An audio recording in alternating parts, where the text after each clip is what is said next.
বাংলাদেশে সাম্প্রদায়িকতা নিয়ে একটি গোষ্ঠী যারা নিজেদের প্রগতিশীল বলে দাবি করেন খুব উচ্চবাচ্য করে থাকেন।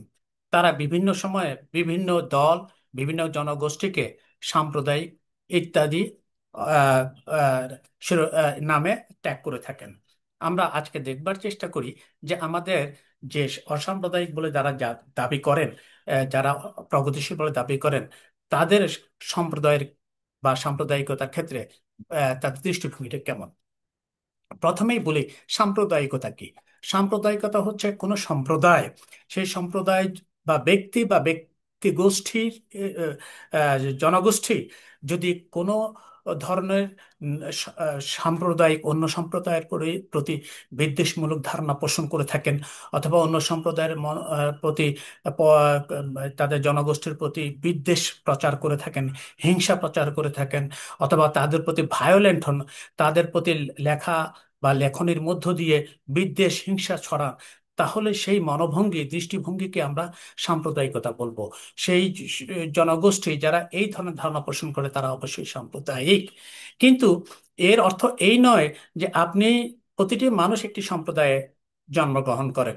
সম্প্রদায়ে জন্মগ্রহণ করে যে শিশু, সে তখনও সম্প্রদায়ের চিন্তা চেতনা ধ্যান ধারণার সঙ্গে তার পরিচয় ঘটে না।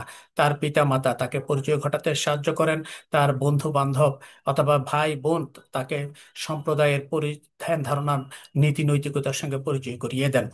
এরপরে সে যখন স্কুলে যায়, কলেজে যায়, ইউনিভার্সিটি যায়, আস্তে আস্তে সমাজের যে তার যে পরিবারের যে বিশ্বাস চিন্তা চেতনা, যেটা তার পরিবারের বাইরেও প্রচলিত, সেটিকে সে গ্রহণ করতে থাকে, যেটাকে আমরা সমাজ বিজ্ঞানের ভাষায় সামাজিকীকরণ বলে থাকি। তো এটি কিন্তু কোনো অবস্থাতেই সাম্প্রদায়িকতা নয়। আপনি বা আমি চাইবো যে আমার সম্প্রদায়ের জনগোষ্ঠীর উন্নয়ন হোক, তাদের চিন্তা চেতনার ধ্যান ধারণার উন্নয়ন হোক, তাদের আর্থিক ব্যবস্থার উন্নয়ন হোক। এটি সব সম্প্রদায়ের মানুষই চাইবে, এবং সেটি সাম্প্রদায়িকতা নয়। শুধুমাত্র সাম্প্রদায়িকতা তখনই যখন অন্য গোষ্ঠীকে বিদ্বেষ হিংসা অথবা তাদের প্রতি ভায়োলেন্ট হয়ে ওঠার সম্ভাবনা থাকে।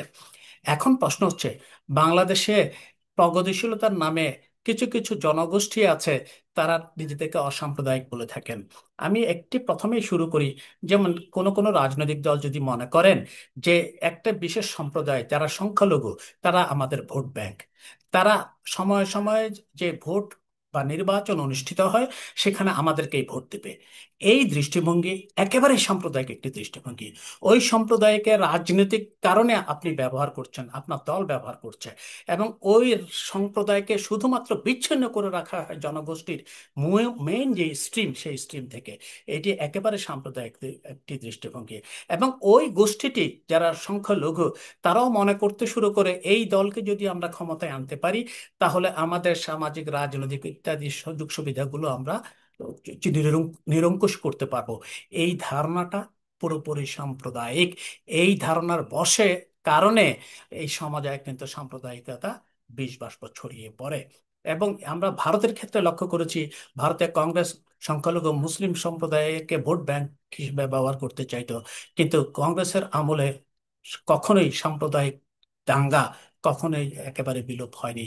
বরং সেই দাঙ্গা আস্তে আস্তে বাড়তে বাড়তে সেই দাঙ্গার হাতিয়ার, রাষ্ট্র ক্ষমতার হাতিয়ারটা একেবারেই হিন্দুত্ববাদী সংগঠনের হাতে তুলে দেওয়া হয়েছে।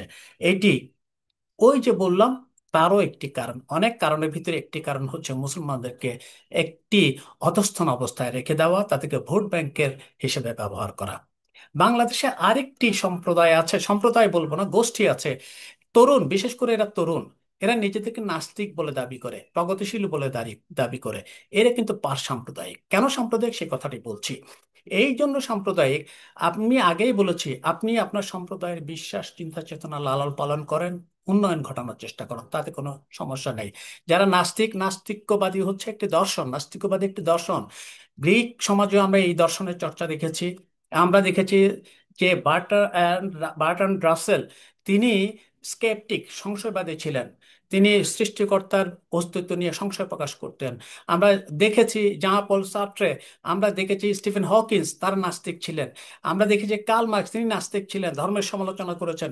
কিন্তু কখনোই জিসাস ক্রাইস্টকে নিয়ে অথবা ইসলাম ধর্মের হজরত মোহাম্মদ সাল্লাহ সাল্লামকে নিয়ে অথবা হিন্দু ধর্মের সনাতন ধর্মের রামকে নিয়ে কখনোই কখনো কঠিন বাক্য কটু বাক্য করেন নাই। কারণ তারা দর্শন চর্চা করেছিলেন। তারা ব্যক্তিগত জীবনে হয়তো অনেকে ধর্মের বিরুদ্ধে কথা বলেছেন, কিন্তু কোন ধর্মের বিরুদ্ধে তিনি তারা বিষোদ্গার করেননি।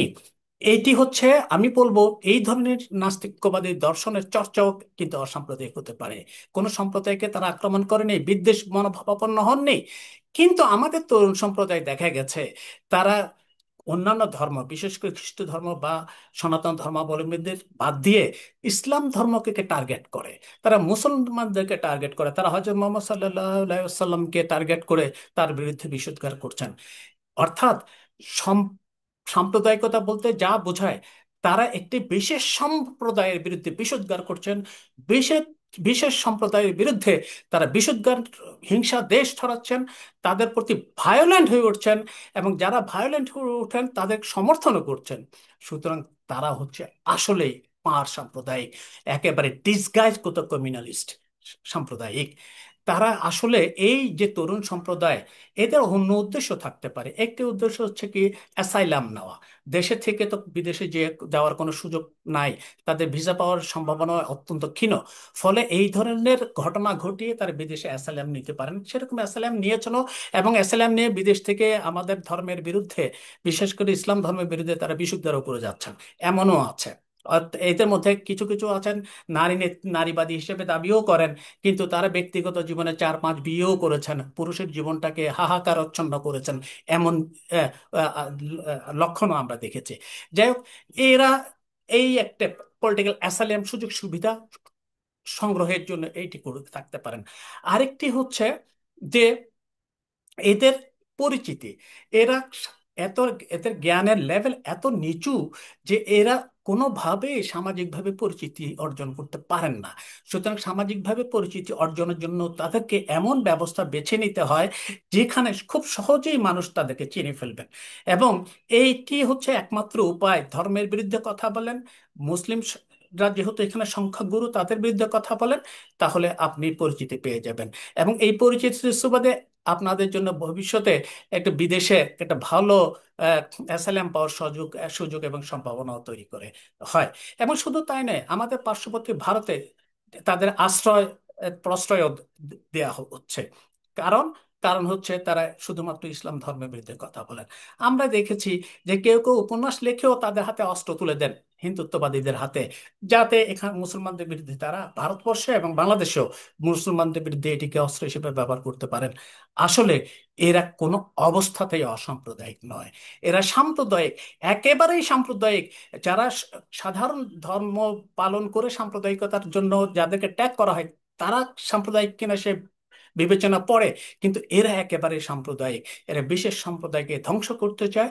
এবং শুধু তাই নয়, এরা কোনো না কোনোভাবে ক্লেনজিং যে শব্দটা পরিচিতি পেয়েছে পলিটিক্যাল সায়েন্সে, সেটি শুরু করতে চায়, মুসলিম সম্প্রদায়কে নির্বংশ, নিঃশেষ করতে চায়। এই ধরনের তথাকথিত যে তরুণ যে নাস্তিক্যবাদী, এরা আসলে নাস্তিক্যবাদী দর্শন বোঝে না। বোঝে না বলেই আহ, তারা শুধুমাত্র ধর্মের একটি বিশেষ গোষ্ঠীকে নিয়ে এরা সাম্প্রদায়িকতা উস্কে দেয়। এবং এই সাম্প্রদায়িকতার বিরুদ্ধেও কিন্তু আমাদের জনগোষ্ঠীকে সচেতন হতে হবে। এবং অসাম্প্রদায়িক একটি চেতনা যদি রাখতে হয়, এদের বিরুদ্ধে লড়াইয়ের তীরটাও নিক্ষেপ করতে হবে। ধন্যবাদ।